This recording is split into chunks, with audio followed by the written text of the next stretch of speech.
আপনার জন্য কাজে আসবে। আল্লাহ পাক রব্বুল আলামিন কোরআনুল কারীমের মধ্যে বলেন, ইয়াউমা লা ইয়ানফাউ মালুন ওয়ালা বানুন, কিয়ামতের দিন ধন সম্পদ আর সন্তান সন্তানাদি তোমাদের জন্য কোনো কাজে আসবে না।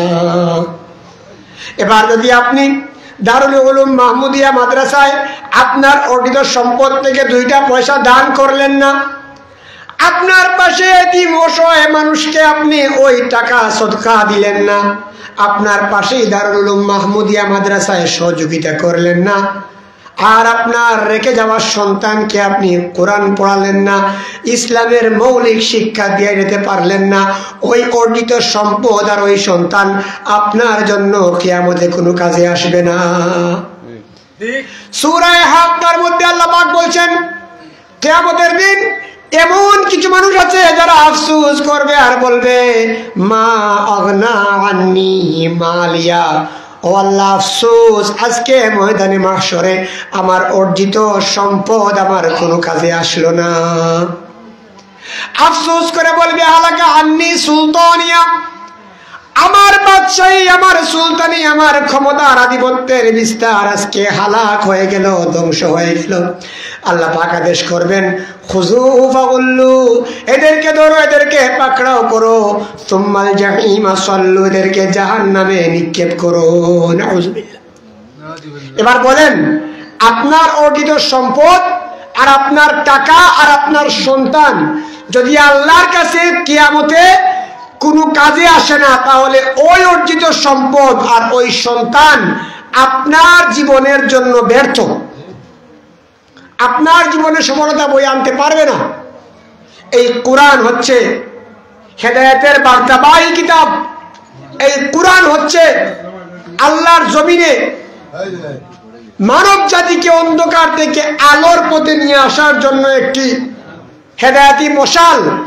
এই কোরআন হচ্ছে নির্যাতিত নিপীড়িত মানুষকে মুক্তির পথ, মুক্তির দিশারি। সুবহানাল্লাহ। এই কোরআনের সত্যতা, এই কোরআনের সার্টিফাই আল্লাহ পাক কেমনে করছেন দেখেন। আপনি বাজারে যত প্রকার বই দেখবেন, সকল বইয়ের শুরুতে একটা সম্পাদকীয় পাতা থাকে।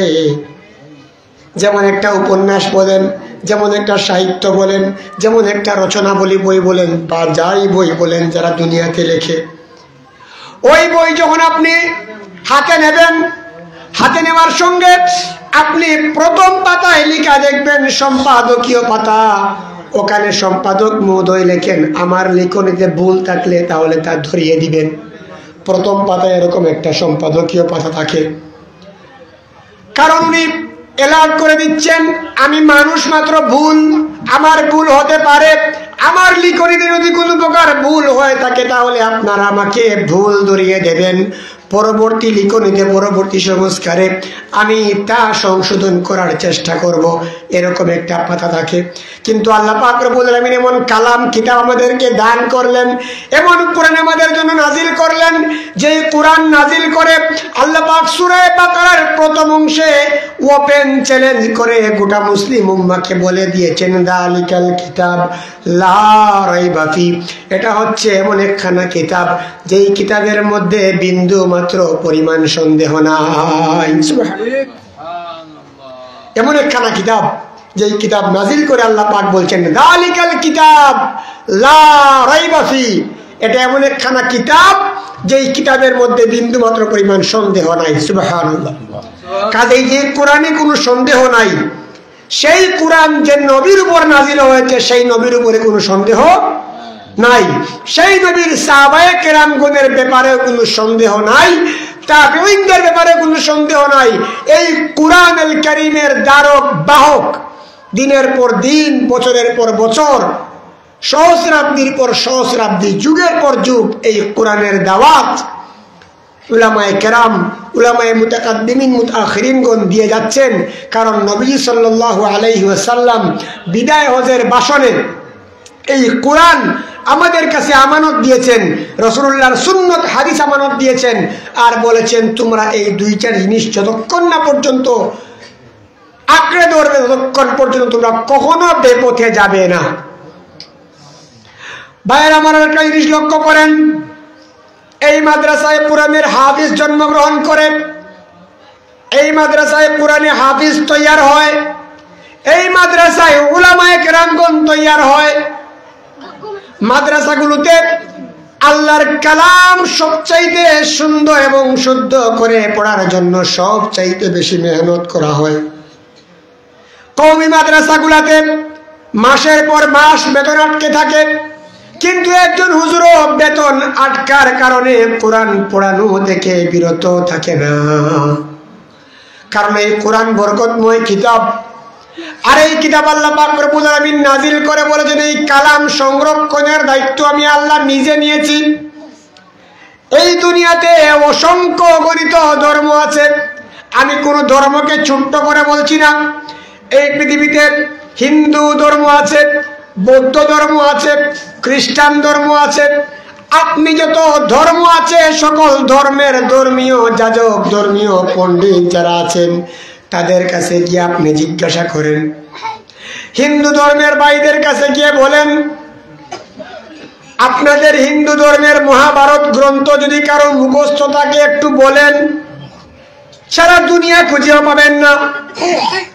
আপনি যদি খ্রিস্টান ধর্মের অনুসারীদের কাছে গিয়া বলেন আপনাদের বাইবেল গ্রন্থ মুখস্থ আছে, এমন একজন মানুষ দেখান, গোটা দুনিয়া ঘুরেও একজনও মানুষ খুঁজে পাবেন না।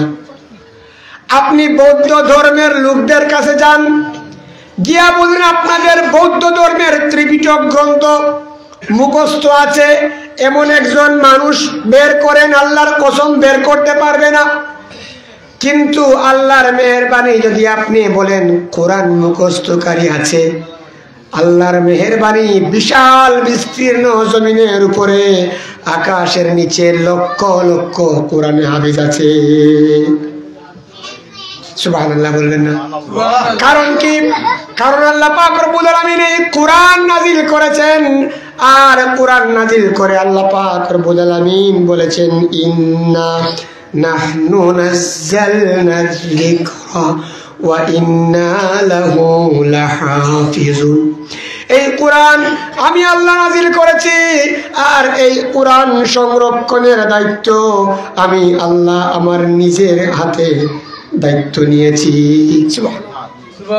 এই কোরআন আমি আল্লাহ নিজে নাজিল করেছি, আর এই কোরআনের দায়িত্ব, কোরআন সংরক্ষণের দায়িত্ব আমি পৃথিবীর কারো কাছে দেই নাই, আমি আল্লাহ এই কোরআন সংরক্ষণের জিম্মাদারি আমি নিজে নিয়েছি। সুবহানাল্লাহ। তাহলে কোরআনের হাফিজ, লক্ষ লক্ষ হাফিজ তৈয়ার হওয়া সম্ভব না অসম্ভব? অবশ্যই সম্ভব। কারণ এই কোরআন আল্লাহ পাক নিজে নাজিল করেছেন, আল্লাহ নাজিল করে বলেছেন আমি নিজে এই কোরআন সংরক্ষণের দায়িত্ব নিলাম।